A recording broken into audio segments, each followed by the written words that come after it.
Hello. In the first video on Hooke's law, we worked out the equation F equals kx. The force is some constant times the extension. And in this video, we're going to look at what that means for elastic potential energy, and also we'll look at simple harmonic motion resulting from having a spring attached to a body.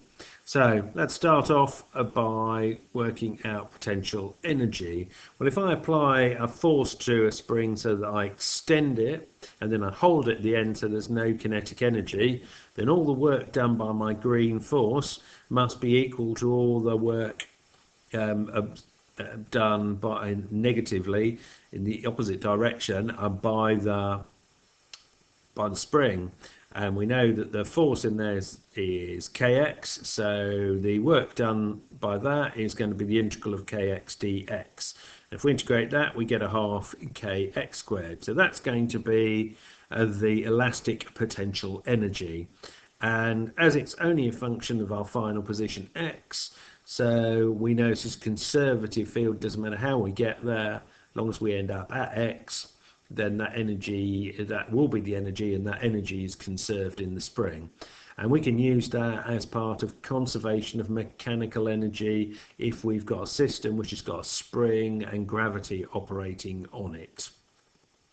Second thing I want to show you in a bit more advanced is simple harmonic motion. This turns up in physics and in further maths. But if we have a body here, or this body here, the green body, and it's on the bottom of the end of a spring, and we've got a weight, the body's got a weight, a mass. So what we've got here is mass pulling it down, gravity pulling it down, and the spring pulling it up.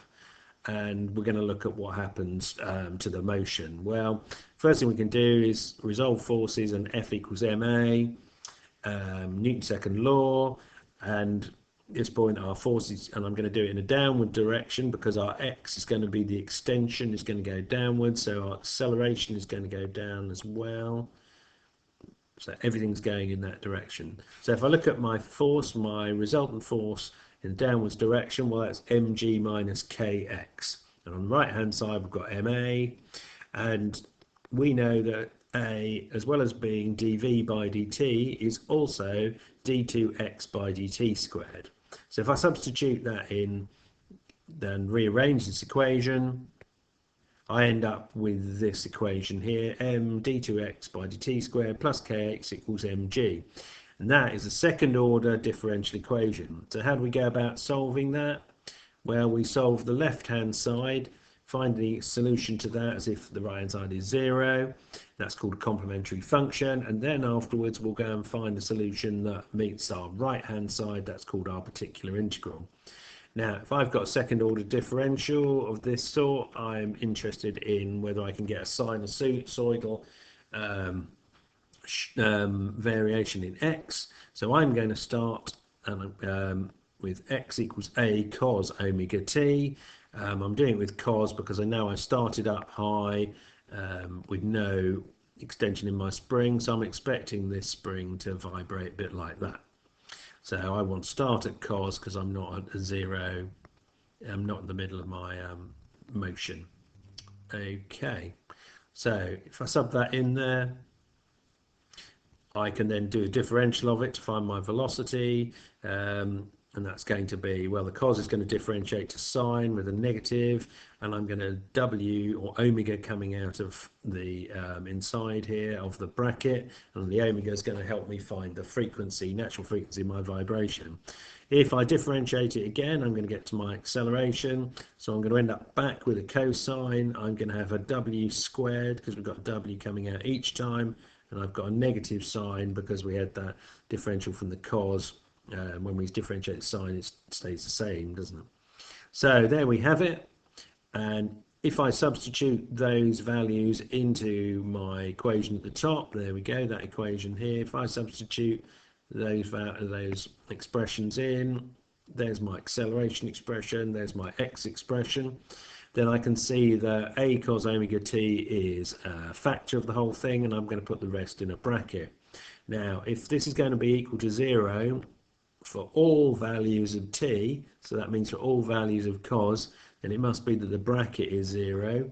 So that must be 0, and rearranging it, omega squared must equal km. Some people like writing that as omega equals square root of km, and that allows us to find them. That's giving us the natural frequencies of this system, because omega times t must equal 2 pi every time. That's going to be our cycle, isn't it, from physics? Okay, so that gives us our complementary function. Now let's have a look at our particular integral.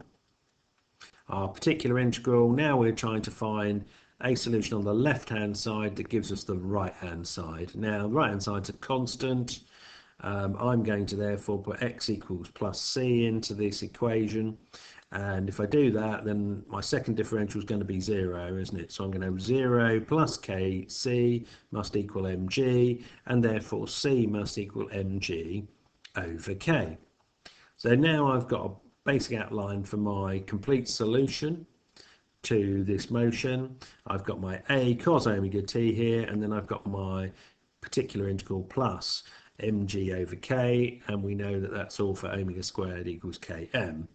Okay, now let's put in our initial conditions.